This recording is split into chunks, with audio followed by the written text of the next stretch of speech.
There comes a quiet moment in life when something feels off.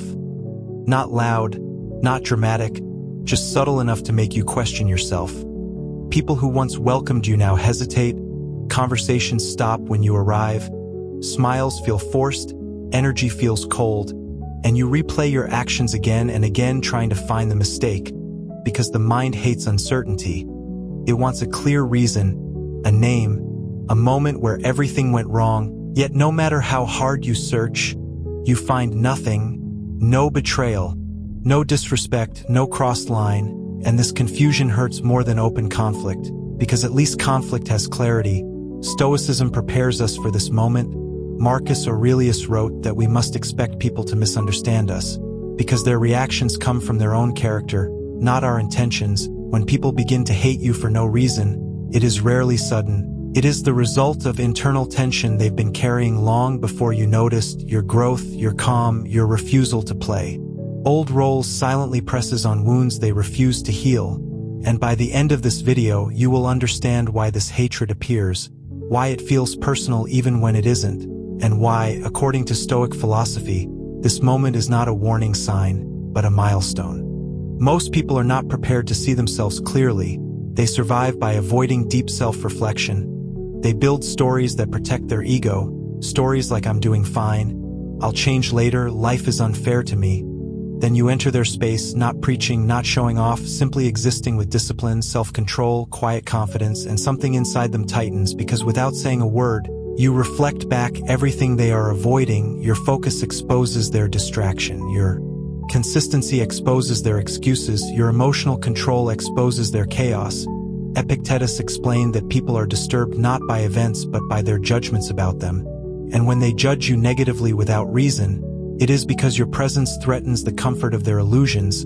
They feel seen without consent, and insecure minds experience that as an attack, so they defend themselves the only way they know how. Resentment, hatred becomes a shield, because admitting the truth would require effort, humility, and change, and for many, that cost feels too high, so instead of asking "How can I grow?" they ask "Why do I dislike this person?" And your name becomes the answer. Every social environment assigns roles, whether spoken or not: the quiet one who never speaks up, the helpful one who never says no, the average one who stays in place. And people grow comfortable when you stay predictable, but growth disrupts systems. The moment you raise your standards, change your habits, respect your time, or demand more from life, you violate the unspoken contract. They preferred the version of you that needed approval, that stayed small, that didn't challenge their position. Seneca warned that growth isolates before it empowers, because when you outgrow the identity others attach to you, they feel betrayed, not because you harmed them, but because you no longer serve the role they relied on. Hatred becomes a way to punish you for changing, to shame you back into the old version, because if you can evolve, it forces them to confront why they didn't. There is a unique kind of hatred reserved for calm individuals, people who do not react, who do not explain themselves endlessly, who do not chase validation. Emotionally chaotic people survive on reaction. Drama gives them a sense of control, and when you refuse to engage, they feel powerless. So they provoke, gossip, exaggerate, and distort narratives, hoping to pull you into emotional noise. Marcus Aurelius lived among political enemies and traitors, and he learned that emotional restraint is a form of strength. When you remain composed, they interpret it as superiority. Even if you never claim it, your silence becomes a threat, because it reveals that their chaos is optional. And people who refuse to take responsibility for their emotions resent those who have mastered theirs. Human beings are tribal by nature.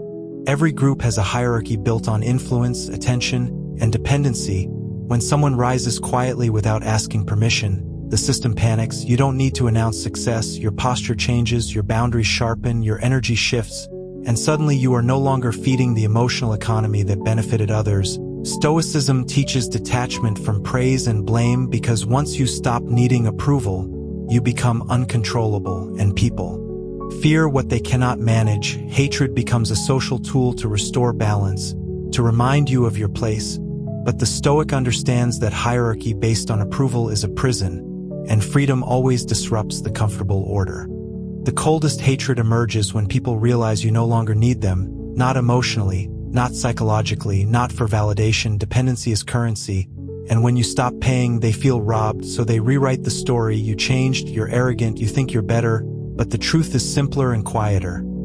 You learn self-respect. Epictetus taught that freedom begins the moment external approval loses its power, and not everyone can tolerate watching someone break free from a system they still depend on, so resentment fills the gap where influence once lived.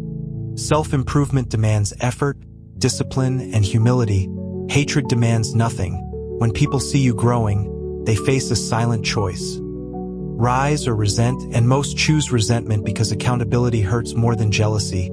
They don't hate you because you are wrong. They hate you because becoming like you would require work, and Stoicism reminds us that the opinions of others are outside our control. Only our character remains ours to shape. This is where Stoicism draws the final lesson.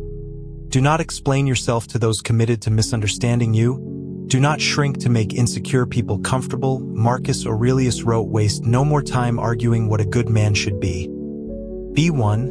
Let them misunderstand. Let them project. Let them hate. Your task is alignment, not approval." If this message resonated, share your thoughts in the comments or simply write, "Done." Watch the next video on Stoic Spark to deepen your wisdom, and subscribe to Stoic Spark for daily Stoic insight. Make sure you press the bell icon, because when you stop fearing hatred, you finally become unshakable.